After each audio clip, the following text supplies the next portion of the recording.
पतिताभ्यश्च कृपा सिन्धुभ्यैव च पतितानां पावनेभ्यो वैष्णवेभ्यो नमो नमः। श्री कृष्ण चैतन्य प्रभु नित्यानंद श्री अद्वैत गदाधर श्रीवासादि गौर भक्त वृंद।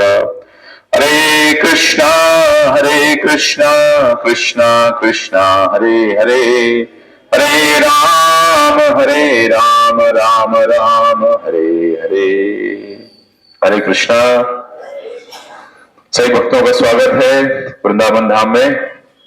ये कक्षा श्रीमान वासुगोस्वामी देने वाले थे, लेकिन थोड़ा विश्राम कर रहे हैं, अस्वस्थ महसूस कर रहे हैं, इसलिए हम लोग कंटिन्यू करेंगे। थोड़ी देर में श्रीमान वंशीधारी प्रभु हमारे साथ आएंगे और हलधर लीला प्रभु, श्रीमान भक्त प्रभु और हरि सुंदर प्रभु, अधोक्षज गौर प्रभु, हमारे मंदिर के 6 ब्रह्मचारी इस यात्रा में आप लोगों के साथ शामिल हुए हैं।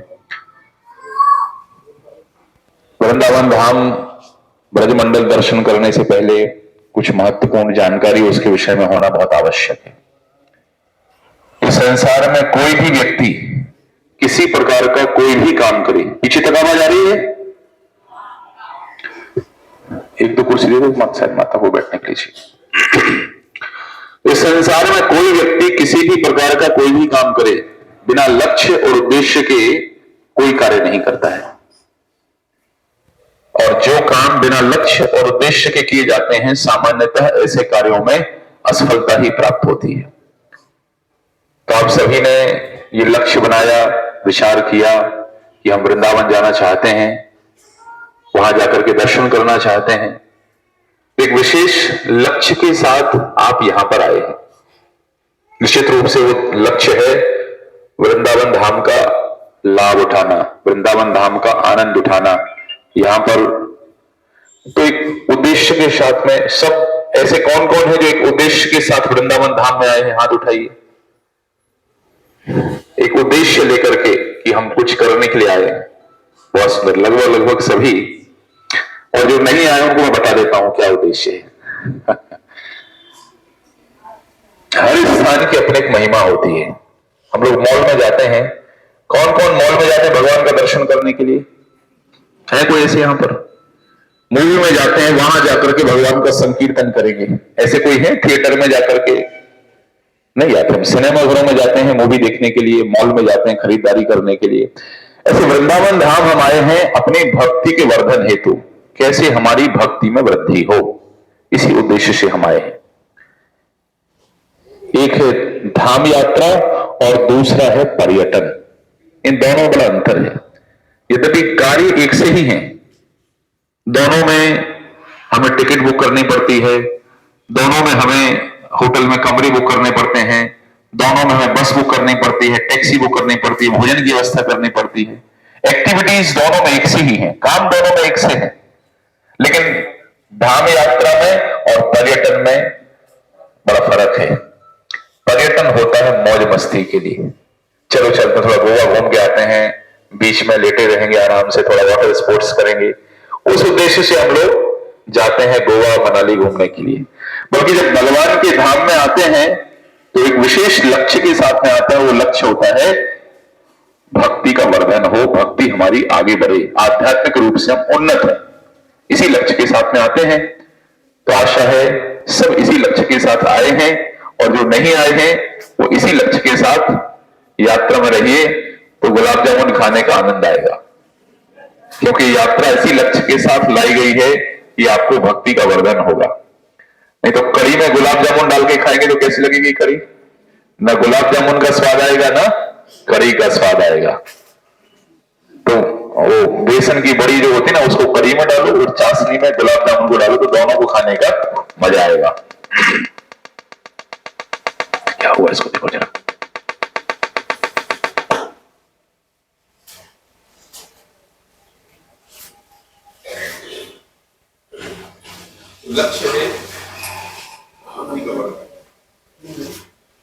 लक्ष्य है भक्ति का वर्धन, कि कैसे हमारी भक्ति आगे बढ़े। और स्थान की महिमा,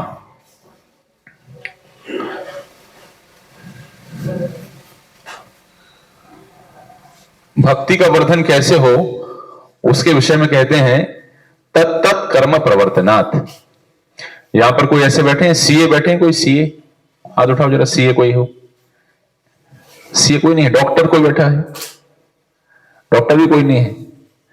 कोई इंजीनियर बैठा है? इंजीनियर बहुत सारे हैं। तो यदि आपको आईआईटी में एडमिशन प्राप्त करना है तो क्या करना पड़ेगा? अच्छे से तैयारी करनी पड़ेगी। और तैयारी कैसे करनी पड़ेगी?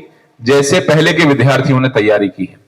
तो ऐसे हम वृंदावन धाम का दर्शन करने के लिए आए हैं, तो वृंदावन धाम का दर्शन उसी तरीके से करना होगा। वृंदावन धाम में भक्ति का वर्धन वैसे ही होगा जैसे पूर्व काल में यहां पर आकर के लोगों ने किया है, पहले के लोगों ने आकर के किया है। पहली बात, जब हम लोग दर्शन करने के लिए जाएंगे तो आपके मन में यह प्रश्न आएगा, प्रभु जी कृष्ण तो कितने हजार वर्ष पहले आए? 5000 वर्ष पहले आए। अब जो लोग बड़ौदा में रहते हैं उनका अनुभव है कि अभी भायली की तरफ आप देखिए कितना कंस्ट्रक्शन चल रहा है, या पारुल वाले रोड पर कितना कंस्ट्रक्शन चल रहा है। लेकिन आज से 20 साल पहले आप वहां पर यदि विचार करते तो कैसी स्थिति थी? सूना, सब जंगल, जाने में डर लगता था। और अभी लोग वहां पर रहने के लिए चले गए। तो 20-25 वर्ष के छोटे से समय में एक सामान्य से शहर बड़ोदरा में इतने बड़े परिवर्तन आ सकते हैं। तो वृंदावन धाम को तो 5000 वर्ष हो गए। तो 5000 वर्ष में यहां पर कौन कौन से परिवर्तन आए होंगे? पता नहीं कौन कौन से परिवर्तन आए होंगे। तो फिर आप ये कैसे कह सकते हैं कि ये वृंदावन धाम वही है जहां आज से 5000 वर्ष भगवान कृष्ण अवतरित हुए और 5000 वर्षों के पश्चात उन्होंने जहां पर लीलाएं संपन्न की, वही ये वृंदावन धाम है? कैसे हम जानेंगे? तो इसको जानने की पद्धति है, जानने के जो इसके तरीका है वो ये है कि जब भगवान कृष्ण यहां पर प्रकट हुए, यहां पर लगभग 12-13 वर्षों तक रहे और यहां से कहां चले गए? द्वारिका चले गए, मथुरा गए, मथुरा से द्वारिका चले गए। और द्वारिका में शासन करने के पश्चात वहीं भगवान अपने धराधाम में चले गए। उनके जो पोते थे वज्रनाभ, वो यहां पर आए उनकी रानियों के साथ में, और यहां पर परीक्षित महाराज ने उनको ब्रज का राजा बनाया। वज्रनाभ श्री कृष्ण के पुत्र, उनके पोते और उनके परपोते। पुत्र का नाम प्रद्युम्न, पोते का नाम अनिरुद्ध और उनके परपोते का नाम वज्रनाभ। तो वज्रनाभ यहां के राजा बने। उस समय ये सब जंगल था। वृंदावन, वन मतलब क्या होता है? फॉरेस्ट। अभी कहीं किसी को जंगल दिख रहा है? दिख रहा है कंक्रीट का, बिल्डिंग्स का जंगल। तो वन ही था ये। कालक्रम में धीरे धीरे धीरे धीरे यहां पर अलग अलग जब धर्म प्रभावी हुए, जैसे जैन धर्म प्रभावी हुआ तो यहां सारे वृंदावन में जैन मंदिर हुआ करते थे। जब बौद्ध धर्म प्रभावी हुआ तो यहां किसके मंदिर हुआ करते थे? सिर्फ बौद्ध स्तूप। उसके पश्चात जिस वृंदावन का आज हम दर्शन करते हैं, जिन स्थानों पर हम जाएंगे कि यहां पर कृष्ण गौवें चराने आते थे, यहां पर कृष्ण ने गिरिराज जी को धारण किया, यहां पर फला असुर का वध किया, यहां उस असुर को मारा, तो ये सब स्थानों की खोज जो की गई है, वो स्थानों की खोज की गई किसके द्वारा? हमारे आचार्यों के द्वारा। प्रभु जी यहीं आ जाइए, प्रभु जी कुर्सी रखो। तो आज से 500 वर्ष पूर्व जिस वृंदावन का आप यहां पर दर्शन करने वाले हैं, तो आज से 500 वर्ष पूर्व, 550 वर्ष पूर्व भगवान कृष्ण स्वयं इस धराधाम पर आए।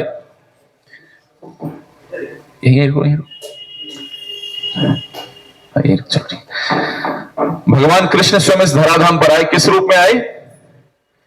चैतन्य महाप्रभु के रूप में। किस रूप में आए? चैतन्य महाप्रभु के रूप में। और चैतन्य महाप्रभु के रूप में अभी हम चलेंगे, जगह जगह जाकर के देखेंगे। महाप्रभु के मंदिर यहां पर अनेक स्थानों पर हैं। जब भगवान स्वयं चैतन्य महाप्रभु के रूप में आए तो उन्होंने यहां पर आकर के कैसे राधा कृष्ण की भक्ति करनी है, वो राधा कृष्ण की भक्ति करने के लिए उन्होंने अपने गोस्वामी शिष्यों को, जिसमें रूप गोस्वामी, सनातन गोस्वामी, जीव गोस्वामी, रघुनाथ दास गोस्वामी, रघुनाथ भट्ट गोस्वामी, गोपाल भट्ट गोस्वामी, भूगर्भ गोस्वामी, नारायण भट्ट गोस्वामी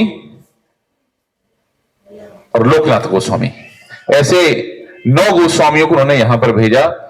और उन गोस्वामियों के द्वारा ब्रज में जितने भी भगवान की लीला स्थली है, उन लीला स्थलियों की खोज की गई। इसके ऊपर एक मूवी बनी, उस मूवी का नाम है डिस्कवरी ऑफ ब्रज। अनेक सारे इसके ऊपर ग्रंथ भी लिखे गए, ब्रज भक्ति विलास, ब्रज भक्ति रीति, ऐसे करके बहुत सारे ग्रंथ हैं जिनमें यह महिमा बताई गई कि कैसे ब्रजभूमि का दर्शन हुआ। आप लोग ये सब हमें क्यों बता रहे हैं? ये सब इसलिए बता रहे हैं कि जिन स्थानों का दर्शन करने के लिए आप जा रहे हैं, यदि आपको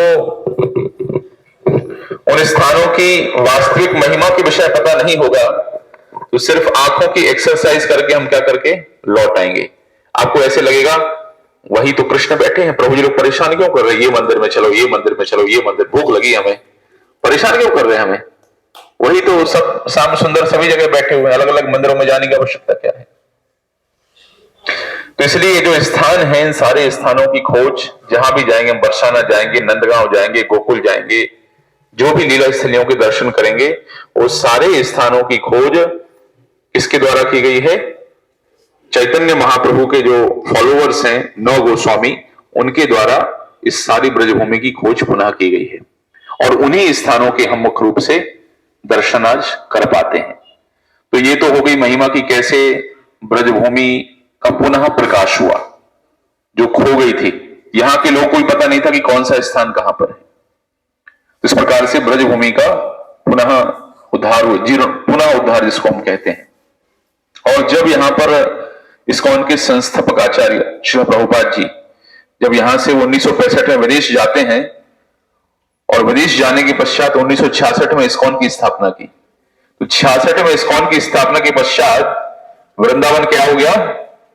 ग्लोबल हो गया। विदेशों से पहली बार लोग वृंदावन में आना शुरू हुए। उन्होंने भी राधा कृष्ण की भक्ति क्या होती है, श्रीमद् भागवत क्या है, हरिनाम क्या है, इसकी महिमा उन्होंने जानना शुरू की और यहां पर आना शुरू किया। तो चैतन्य महाप्रभु ने, भगवान कृष्ण ने यहां प्रकट होकर के उन्होंने ये धराधाम पूरे संसार को प्रदान किया। चैतन्य महाप्रभु ने हम सबके कल्याण के लिए इस धराधाम को, इस वृंदावन धाम को पुनः प्रकाशित किया, और श्रील प्रभुपाद जी इस वृंदावन धाम को उन्होंने संपूर्ण विश्व के लोगों के लिए उसको पुनः प्रदान किया। तो ये वृंदावन धाम, कैसे हमें इस वृंदावन धाम के दर्शन होते हैं, किस प्रकार से वृंदावन धाम हमारे सामने प्रकट हुआ, इसके विषय में संक्षिप्त जानकारी थी। और जैसे मैंने बताया कि हम यहाँ भक्ति के वर्धन के लिए आए हैं, कि कैसे हम भक्ति में आगे बढ़ सकें। तो हमारे साथ श्रीमान वंशीधारी प्रभु हैं। वंशीधारी प्रभु अभी वर्तमान में संपूर्ण गुजरात के रीजनल सेक्रेटरी असिस्टेंट हैं। संपूर्ण गुजरात में व्यवस्थापन की जिम्मेदारी उनको है, और साथ ही साथ इस्कॉन यूथ फोरम बड़ोदरा, उसके भी डायरेक्टर हैं। प्रभु जी ने बीटेक की पढ़ाई की है NIT भोपाल से। 2011 में उन्होंने इस्कॉन उज्जैन में पूर्णकालिक भक्त के रूप में उन्होंने ज्वाइन किया, और 2014 से इस्कॉन मंदिर बड़ोदरा में director of ISKCON youth forum उसके रूप में अपनी सेवाएं दे रहे हैं। और उसके अलावा यूरोप, अमेरिका और अनेक देशों में प्रभु जी प्रचार करने के लिए जाते ही रहते हैं। तो हमें पूरी यात्रा में श्रीमान वंशीधारी प्रभु का और श्रीमान वासुदेव प्रभु के संग का लाभ प्राप्त होगा। श्रीमान वासुदेव प्रभु हमारे मंदिर के अध्यक्ष हैं, श्रील प्रभुपाद जी के शिष्य हैं। 19 वर्ष की अवस्था में, अब जब प्रभु जी आएंगे तो परिचय फिर से करवाएंगे, 19 वर्ष की अवस्था में प्रभु जी अमेरिका छोड़ करके हिंदुस्तान आ गए, अपनी नागरिकता सरेंडर कर दी। हमें नहीं रहना इस अमेरिका में, हम हिंदुस्तान में रहेंगे। और फिर आकर के हैदराबाद, अहमदाबाद और फिर सूरत और बाद में बड़ोदरा मंदिर का जो निर्माण, कौन कौन गए हैं इस्कॉन मंदिर बड़ोदरा में? हाँ, तो इस्कॉन बड़ोदरा का जो मंदिर है उसका निर्माण श्रीमान वासुदेव प्रभु जी के द्वारा ही भगवान की विशेष अनुकंपा से किया गया है। तो प्रभु जी का सानिध्य हम लोगों को प्राप्त होगा इस यात्रा में। समय समय प्रभु जी प्रवचन, कीर्तन इत्यादि करेंगे। तो कैसे हम इस वृंदावन धाम में भक्ति का वर्धन कर सकते हैं, कौन कौन से कार्यों के ऊपर हमें विशेष रूप से जोर देना है और कौन से कार्य बिल्कुल नहीं करने हैं। नहीं तो आए थे हरि भजन को औटन लगे कपास, ऐसी स्थिति ना हो जाए कि आए थे भगवान की कृपा प्राप्त करने के लिए और इतना अपराध करके चले गए कि अगली बार भगवान बोलेंगे तुम्हें आने नहीं दूंगा अगली बार वृंदावन। तो इसलिए सावधानी रखना बहुत आवश्यक है। तो श्रीमान वंशीधारी प्रभु हम लोग को भी बताएंगे कि कैसे हम यहाँ पर वृंदावन धाम में भक्ति का वर्धन करें, कौन से कार्य विशेष रूप से करें और कौन से कार्य भूलकर भी न करें। तो उसकी चर्चा श्रीमान वंशीधारी प्रभु द्वारा की जाएगी। हरे कृष्णा।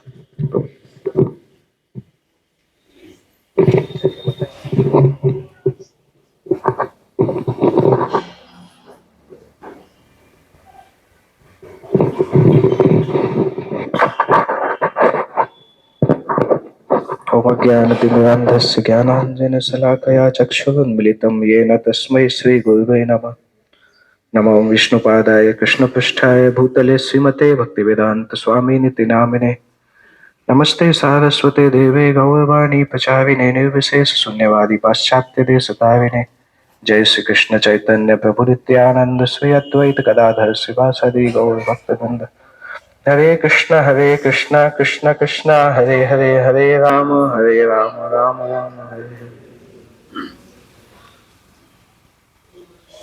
हरे कृष्ण। आप में से कितने लोग हैं जो पहली बार यहाँ आए हैं? अभी पहली बार वृंदावन आए हैं? ओह, बहुत सारे लोग। कितने लोग हैं जो पहली बार नहीं आए, कई बार आ चुके हैं, एक से ज्यादा बार आ चुके हैं? मतलब डेमोक्रेटिक तरीके से देखेंगे तो ज्यादातर लोग नहीं आए हैं। ओके, तो वृंदावन जिस प्रकार से देव शांतु ने बताया कि हालांकि वृंदावन देखने में ऐसा लगता है कि ये दिल्ली से 100 किलोमीटर दूर है या बड़ौदा से 800-900 किलोमीटर दूर है, पर ये वृंदावन भगवान के वैकुंठ गोलोक धाम का एक प्रोटोटाइप है। प्रोटोटाइप क्या बोलते हैं? एग्जाम्पल, एम्बेसी बोल सकते हैं। जैसे आप दिल्ली में चाणक्यपुरी में जाएंगे तो वहां पे अलग अलग देशों की एम्बेसी है, अमेरिका की एम्बेसी भी है वहां पे। तो आप अमेरिकन एम्बेसी के अंदर जाएंगे तो वहां पे पीने का पानी भी अमेरिका से आता है, और भारत के अंदर एक अमेरिका है, सारे लोग अमेरिकन हैं, सारे काम अमेरिका से होता है।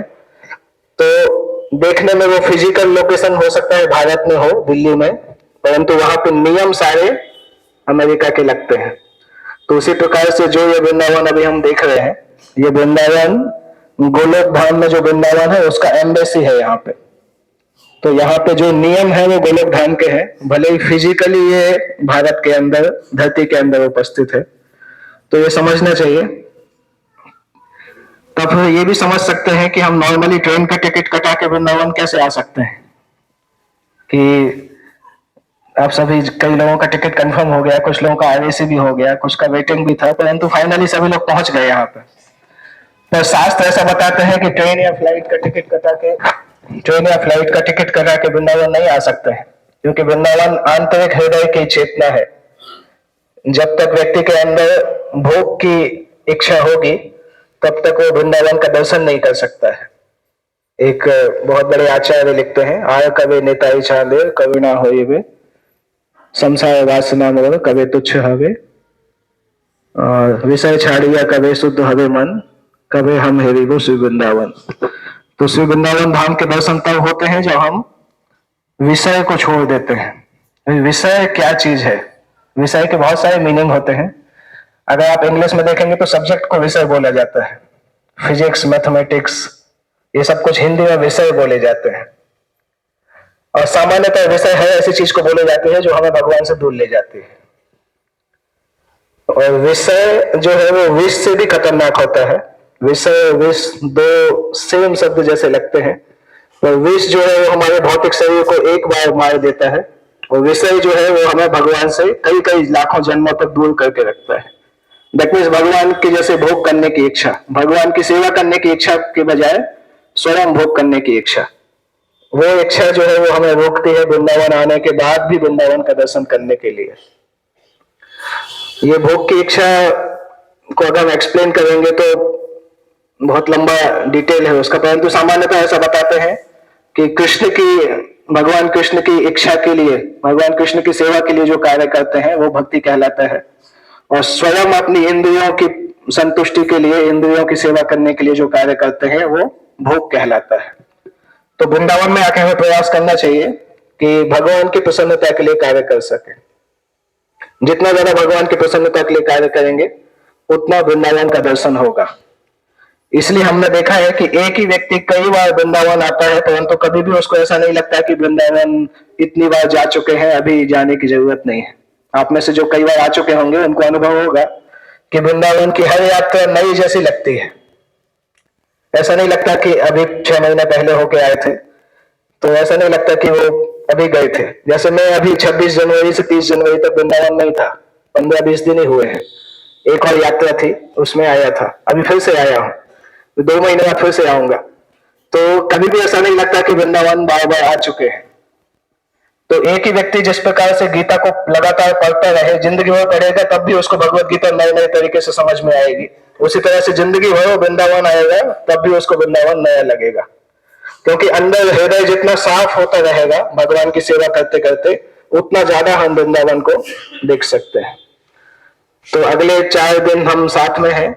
4 दिन तक प्रयास करिए कि हम कैसे भगवान की सेवा ज्यादा कर सकें, भगवान का नाम ज्यादा ले सकें, भगवान के बारे में ज्यादा सुन सकें, गीता भागवत का ज्यादा अध्ययन कर सकें और भगवान की लीला स्थली को ज्यादा देख सकें। इन चीजों में अपना मैक्सिमम टाइम दीजिए।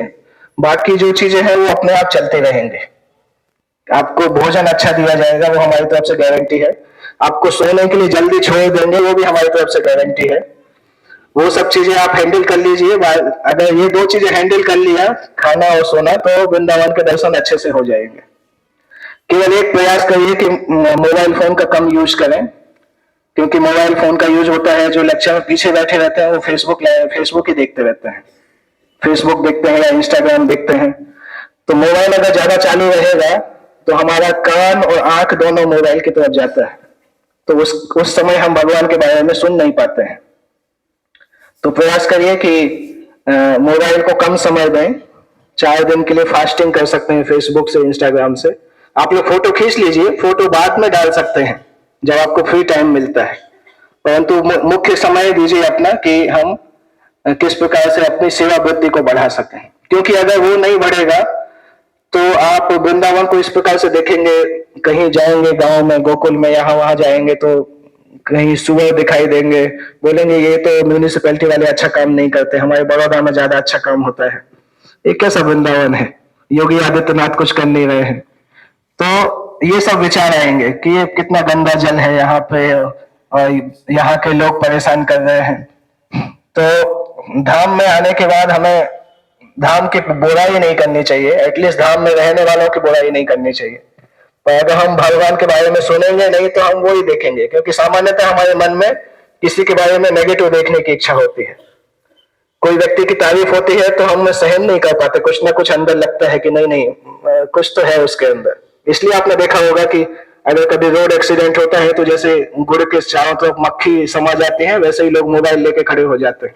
मदद करने के लिए खड़े नहीं होते हैं, केवल फोटो खींचने, लाइव करने के लिए खड़े होते हैं, क्योंकि हमारी टेंडेंसी है हर जगह पे नेगेटिव चीजें देखना या गलत वस्तुओं को देखना। तो वृंदावन में आके उसको छोड़ना चाहिए, नहीं तो हम वृंदावन में बहुत सारे अपराध करके जाएंगे। अपराध का ऐसा मतलब होता है जो कि हमें अध्यात्म से दूर कर देता है, श्रीमती राधा रानी से दूर कर देता है। तो जब धाम में है तो सावधानी ये रखना होगा कि हम कोई भी ऐसे कार्य नहीं करें जो कि हमें भक्ति जीवन में ठीक नहीं है, आध्यात्मिक जीवन में ठीक नहीं है। 4 दिन के लिए आए हैं, धाम में जितना सेवा करेंगे उतना ज्यादा अच्छा होगा, और जितना सेवा वृत्ति करके जाएंगे उतना हमारे हृदय में इच्छा होगी कि बार बार नेक्स्ट टाइम कब वृंदावन आए। और दूसरा चीज, धाम के वासियों को भी परेशान नहीं करना है। यहाँ पे बंदर कुत्ते मिलेंगे, हालांकि हम बंदरों को परेशान नहीं कर सकते, वही हमें परेशान करेंगे। हर यात्रा में हम अनाउंस करते हैं कि अपने टोप, चश्मा, मोबाइल ये सब संभाल के रखिएगा, परंतु कम से कम 10-12 लोगों के टोप या चश्मे जाते हैं। पिछली यात्रा में भी हम मदन मोहन मंदिर में अनाउंस किया, मदन मोहन मंदिर में 6 लोगों के चश्मे बंदर ने ले लिए। उसके बाद मिलता है कि नहीं पता नहीं, बंदर को अगर रसना अच्छा लगता है या मैंगो जूस अच्छा लगता है तो वापस कर देता है, नहीं तो नहीं भी करता है। तो इन चीजों का ध्यान रखिए कि यहाँ के बंदर बहुत ट्रेंड है, उनको पता है कि कौन सा सामान लेने से उनको मैंगो जूस मिलेगा। तो सावधान रहिएगा, चाहे ऑटो में रहे चाहे कहीं भी रहे, अपने चश्मे को सावधानी से रखिएगा। अगर आवश्यकता नहीं है तो चश्मा उतार सकते हैं, और सिर का टोप अच्छे से पहनिए, क्योंकि यहाँ पे खड़े होकर टोपा उठा के लेके जाते हैं, स्पेशली लोई बाजार के आसपास, मदन मोहन मंदिर के आसपास। और मोबाइल को भी बहुत यूज मत करिए, ज्यादा इतना दूर मत रखिए, क्योंकि मोबाइल बहुत महंगी चीज है, अगर लेके जाएंगे टूट जाएगा तो पूरी यात्रा का मजा आपका खराब हो जाएगा। तो ज्यादातर इन चीजों को अंदर रखिए। तो बंदर भी वैसे मदद करते हैं भगवान के प्लान में, कि अगर बंदर परेशान नहीं करेंगे तो हम मोबाइल में ही सेल्फी लेते रहेंगे, इसलिए बंदर उधम मचाते हैं कि हम मोबाइल जेब के अंदर रखें। तो ये चीजें सावधान रहिएगा कि कुछ गुमे नहीं, मतलब कुछ मूल्यवान चीजें गायब नहीं हो। विशेष रूप से वृंदावन के अंदर बंदर ज्यादा परेशान करते हैं। बरसाना में इतने बंदर हैं परंतु इतने ज्यादा परेशान नहीं करते। तो ये एक सावधानी रखना है। दूसरा सावधानी है कि आप ग्रुप के साथ जितना रहेंगे उतना अच्छा है, क्योंकि वृंदावन इतना बड़ा एरिया नहीं है और हम छोटी छोटी गलियों से भी जाते हैं। कई ऐसी गलियां हैं जहां पे ऑटो नहीं जाएगी या टोटो भी नहीं जाएगा, कुछ कुछ मेन स्ट्रीट तक जा सकते हैं, विशेष रूप से वृंदावन में। बाकी जगह तो हम बस में जाने वाले हैं, और आज जब हम वृंदावन जाएंगे तो कई छोटी छोटी गलियों से जाएंगे। तो अगर हम बीच बीच में रुके रहेंगे, 2-4 लोग यहाँ रुक गए, 2-4 लोग वहां रुक गए, तो आप लोगों को भी पता नहीं चलेगा कि कहाँ जाना है, हमें भी पता नहीं चलेगा कि आप लोग कहाँ पे हैं, क्योंकि बड़ा ग्रुप है, 250-300 लोगों का ग्रुप है। तो अपने व्हाट्सएप में हम नॉर्मली लोकेशन डालते रहेंगे कौन कौन सा मंदिर है, परंतु ये आप लोगों की भी जिम्मेदारी है कि ग्रुप के साथ में रहे, इसलिए हमने ये बैचेस भी दिए हैं, जिससे कि आपको अंदाजा लग जाएगा कि कहाँ पे है। स्पेशली आज वो ज्यादा समस्या है, बाकी तो हम एक साथ बस में जाने वाले हैं तो उतना समस्या नहीं होगा, परंतु वृंदावन छोटा जगह है और 300 लोग एक साथ जाएंगे, तो जितना साथ में रहेंगे उतना दर्शन हो जाएगा। तो अगर आपको लगता है कि आप कहीं मिस हो गए हैं, तो धोती कुर्ता वाले जो भक्त है, प्रभु जी है, ये है, कोई भी दिख जाए तो उनसे पूछ सकते हैं कि कहाँ जाना है, आपको मदद मिल जाएगी। वो अपने व्हाट्सएप भी लगातार चेक करते रह सकते हैं, क्योंकि उसमें हम लोकेशन डालेंगे। और आपको समय दिया जाएगा शॉपिंग करने का। लोई बाजार यहाँ पे वृंदावन का मुख्य स्थान है, जहाँ पे शॉपिंग करते हैं, बहुत सारी वस्तुएं, डिवोशनल आइटम्स बहुत सारे मिलते हैं। तो वहां पे आपको एक आधा दिन पूरा दिया जाएगा उसके लिए कि आप जाके जो भी खरीदना है खरीद सकते हैं। जब यात्रा के साथ जा रहे हैं दर्शन के लिए, तब प्रयास करिए कि शॉपिंग उतने ही समय में कर लें, अगर कर भी रहे हैं, कि आप यात्रा से दूर नहीं हो, तो अच्छा रहेगा आपके लिए। और कुछ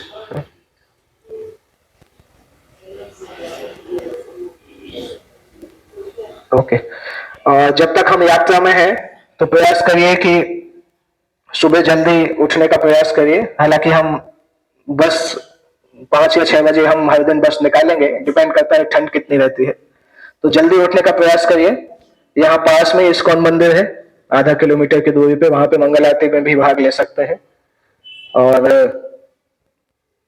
4 नियमों का पालन, विशेष रूप से हम जो प्रसाद हम यहाँ पे देंगे, 3 टाइम प्रसाद रहेगा, पर सामान्यतः धाम में रहते हुए प्याज लहसुन नहीं लेना, और जुआ जुगार या गैम्बलिंग, नशा नहीं करना, ये सारे नियमों का पालन करना अच्छा है यात्रा के लिए, क्योंकि हम धाम में आए हैं, पवित्र स्थल में आए हैं, तो पवित्रता से रहेंगे तो ज्यादा अच्छे से हम धाम का दर्शन कर सकते हैं।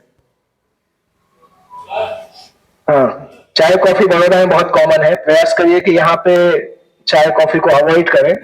वृंदावन में दूध बहुत अच्छा है, यहाँ पे बहुत गाय है पूरे ब्रज मंडल में, तो गर्म दूध आपको यहाँ मिलेगा। नंदगांव जाएंगे तो आपको वो लस्सी मिलेगी, रबड़ी मिलेगी बरसाना में, तो आप सब्स्टिट्यूट कर सकते हैं, जितना दूध रबड़ी खाना है खाइए।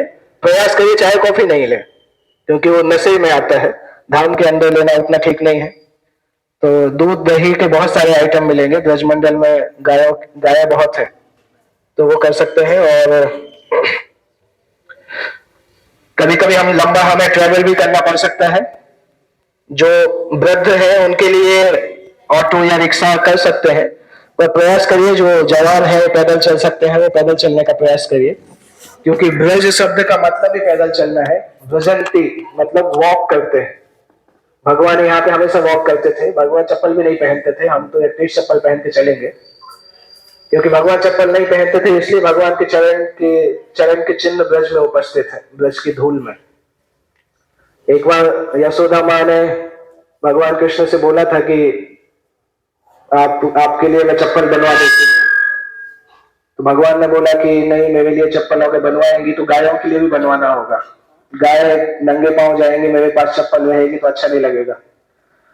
तो अभी नंद बाबा की 9 लाख गाय थी, तो गायों की चप्पल बनाने का प्रोजेक्ट कैंसिल हो गया, क्योंकि 36 लाख चप्पल कहां से बनाएंगे। परंतु जब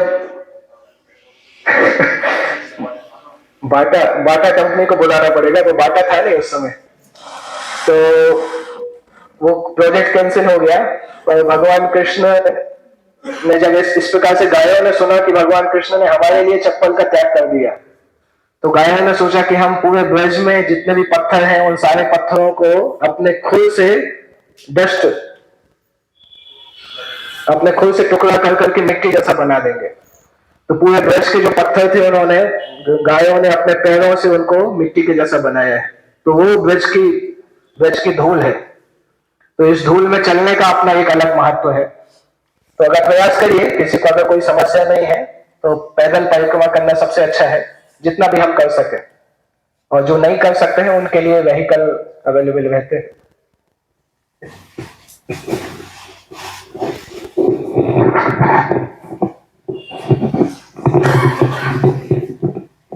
हरे कृष्णा।